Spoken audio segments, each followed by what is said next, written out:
ইউরালেস kingdom থেকে বেরিয়ে আসার পর রাজকুমার নকাশদেরকে মারার জন্য অনেকগুলো বোম বারুদ কালেক্ট করে নিয়েছে। তারপরে রাত হয়ে যাওয়ার কারণে তারা এক জায়গায় থাকার সিদ্ধান্ত নিয়েছিল। তারপরে যখন অর্ব রাজকুমারের কাছে আসে তখন সেখানে এসে অর্ব দেখতে পায় রাজকুমার সেই সেবকটার উপরে বসে আছে। এইটা দেখে অর্ব অনেক রেগে যায় এবং রাজকুমারকে বলে ওঠে, তুমি ওর উপরে কেন বসে আছো? ও তোমাকে অনেক বেশি ভালোবাসে। এই কথা শোনা মাত্র এই সেবকটা উঠে দাঁড়িয়ে যায় আর এমনটা করার জন্য রাজকুমার নিচে পড়ে যায়। আর এইসব দেখে লজ্জিত মুখে সেবকটা সেইখান থেকে চলে যায় এবং বাইরে এসে টেন্টের পেছনে সেবকটা গিয়ে কান্না করতে লাগে। অর্ব তখন সেখানে গিয়ে সেবকের কাছে ক্ষমা চায়। তারা যখন এরকমই কথাবার্তা বলছিল তখনই সেখানে একটি ড্রাম থেকে বেরিয়ে আসে রাজকুমারী ফুকুয়া। রাজকুমারীকে দেখে সেবকটা বলে উঠলো, মাই প্রিন্সেস, আপনি এখন এখানে কি করছেন? এই কথা শুনে রাজকুমারী বলে উঠলো, আমি যে এখানে তোমাদের সঙ্গে এসেছি এটা যেন আমার দাদা কখনো জানতে না পারে। তার পরের দিন সকালে তারা সবাই নতুন একটা গ্রামে পৌঁছে যায় আর সেই গ্রামের মধ্যে গিয়ে সেখানকার লোকজনদেরকে রাজকুমার অর্বের শক্তির সম্বন্ধে বলতে লাগলো। তখনই সেখানে তার শক্তির সাহায্যে অনেকগুলো হাতিয়ার নিয়ে আসে। অর্বের এই অলৌকিক শক্তি দেখে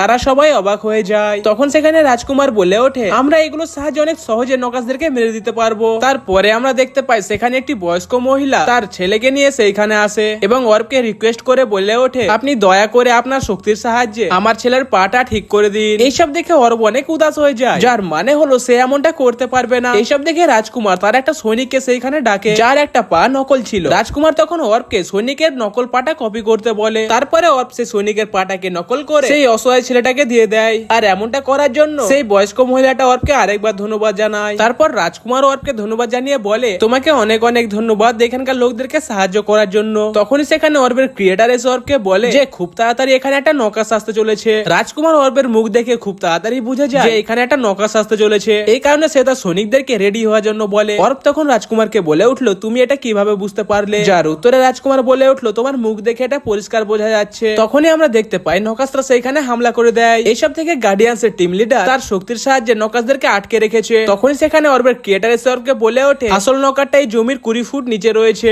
এই কথা শুনে অর্ব বেশি দেরি না করে বারুদের একটা বাক্স নিয়ে নিচে চলে যায়। তারপরে সে তার শক্তির সাহায্যে আরেকটি বাক্স নিয়ে আসে। তারপরে সেই দুটো বারুদকে ধাক্কা মেরে নিজের কাছে ফাটিয়ে দেয়, যার কারণে নকাশটা বাইরে চলে আসে। আর অর্বকে এত কিছু করতে দেখে রাজকুমার বলে উঠলো, তোমার কপাল ভালো যে তুমি ইমোর্টাল। তারপরে রাজকুমার তার সৈনিকদেরকে বলে উঠলো, তোমরা কি সবাই ঠিক আছো আর সবাই একসাথেই আছো তো? কিন্তু রাজকুমার সেখানে একজন সৈনিককে দেখতে পায় না। আর কিছুক্ষণ তাকে খোঁজাখুঁজির পর রাজকুমার তাকে মাঠের নিচে চাপা পড়ে দেখতে পায়। সেই সৈনিকটা তখন জীবিত ছিল। এই কারণে তাকে দেখে রাজকুমার অনেক বেশি আনন্দিত হয়ে যায়। তারপরে তারা একের পর এক গ্রামের মধ্যে গিয়ে সেখানকার লোকজনদেরকে অনেক অস্ত্র দিয়ে আসছিল যাতে তারা নিজেরা নকাশদেরকে মারতে পারে। আর এরকমই করতে করতে তারা একটা নতুন রাজ্যের মধ্যে গিয়ে পৌঁছায়। আর সেখানকার একটা সৈনিক তাদেরকে রাজার কাছে নিয়ে যায়। সেখানে গিয়ে তারা দেখতে পায় যে রাজার মেয়ে অনেক অসুস্থ আছে। তারপরে অর্বকে দেখে রাজা বলে উঠলো, তুমি যদি আমার মেয়েকে সুস্থ করে দিতে পারো তাহলে আমি তোমাকে নিজের ঈশ্বর মানবো। কিন্তু অর্ব সেখানে কিছু না বলে চুপচাপ বাইরে চলে আসে এবং মার্চের রূপ নিয়ে উদাস হয়ে বসে আছে। আর ওর বাইরে এসে উদাস হয়ে বসে আছে কারণ সে তার শক্তির সাহায্যে রাজার মেয়েকে সুস্থ করতে পারবে না। তখন সেখানে রাজকুমার আর গার্ডিয়ান্স এর টিম লিডার চলে আসে। তারা সেখানে এসে অর্বকে বলে ওঠে, তুমি একবার চেষ্টা করে তো দেখতেই পারো। তখনই সেখানে আমরা দেখতে পাই সেখানে কিছু লোক রাজার মেয়ে ডেড বডি কিনে সেইখান থেকে চলে যাচ্ছে।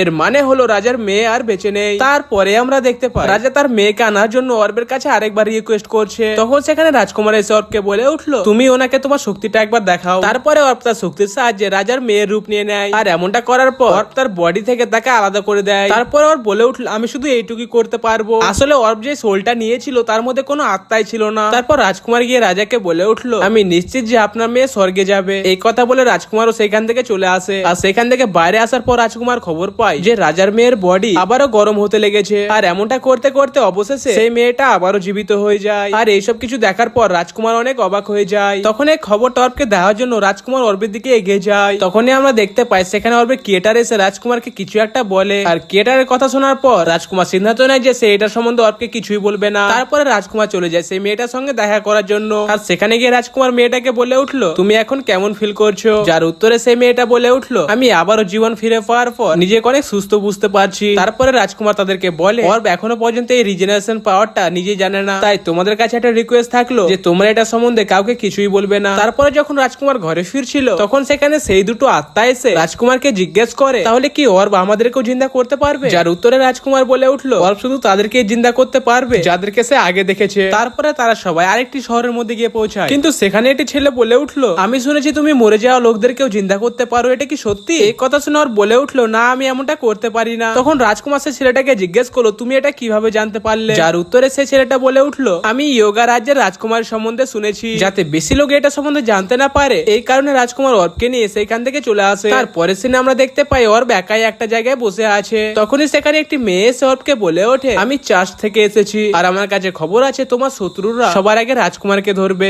এই কথা শুনে অর্ব বলে উঠলো, ওদের শত্রু হচ্ছি আমি, তাহলে ওরা আমাকে না ধরে রাজকুমারকে কেন ধরবে? এটার উত্তরে সেই মেয়েটা বলে উঠলো, ওরা তোমাকে ধরতে পারবে না, কেননা তোমার শক্তি তাদের থেকে অনেক বেশি, তাই ওরা আগে তাদেরকে ধরবে যারা তোমাকে ঈশ্বর মানে। এই কথা শুনে ওর বলে উঠলো, তাহলে তো এক্ষুনি গিয়ে রাজকুমারকে সব খুলে বলতে হবে। এই কথা শুনে মেয়েটা বলে উঠলো, এতে কোনো লাভ হবে না, কেননা রাজকুমার যদি এখান থেকে পালিয়েও যায় তাহলে তারা যেখান থেকেই হোক রাজকুমারকে ঠিক আবারও ধরে নেবে। আসলে ওরা তোমাকে চায়, তাই তুমি যদি নিজেকে তাদের হাতে তুলে দাও তাহলে কিন্তু ওরা রাজকুমারকে ছেড়ে দেবে। আর এইদিকে যখন রাজকুমার লোকজনদেরকে অর্বের সম্বন্ধে জানাচ্ছিল তখনই সেখানে সেই দুটো আত্মা এসে রাজকুমারকে বলে ওঠে যে অর্বকে কেউ ধরে নিয়েছে। এই কথা শুনে রাজকুমার দেরি না করে অর্বকে খোঁজার জন্য বেরিয়ে যায়। রাজকুমার যখন অর্বকে চারিদিকে খোঁজাখুঁজি করছিল তখনই তার সামনে একটি লোক চলে আসে। সে তার নিজের নাম বললো সাইলিরা। সে রাজকুমারকে এও বললো যে তুমি যদি অর্বকে আমার হাতে তুলে দাও তাহলে আমি তোমাকে রাজা বানানোর জন্য সব রকম সাহায্য করব। এই কথা শুনে রাজকুমার বলে উঠলো, আমি এইভাবে রাজা হতে চাই না, অর্বকে যদি আমি আমার সঙ্গে রাখি তাহলে আমি তার শক্তির সাহায্যে এমনিতে রাজা হয়ে যাব। এই কথা শুনে সে ব্যক্তিটা বলে উঠলো, তুমি যদি আমার কথা রাজি না হও তাহলে আমি তোমার রাজ্যের উপরে হামলা করে দেবো, তাই তুমি এটা সম্বন্ধে আরেকবার ভাবো। রাজকুমার তখন তার লোকেদের কথা ভেবে অর্বকে তাদের হাতে তুলে দিতে রাজি হয়ে যায়। রাজকুমার অর্বকে তাদের হাতে তুলে দেওয়ার ইচ্ছা তো ছিল না, কিন্তু সে তার নিজের লোকেদের কথা ভেবে এই সিদ্ধান্তটা নিয়েছিল। কিন্তু এই সমস্ত কিছু শুনছিল গার্ডিয়ান্সের টিম লিডার এবং সেই সেবকটা। তারা বেশি দেরি না করে লোকেদের কাছে গিয়ে বলে ওঠে, কার সব বেনিতরা অর্বকে ধরে নিয়েছে।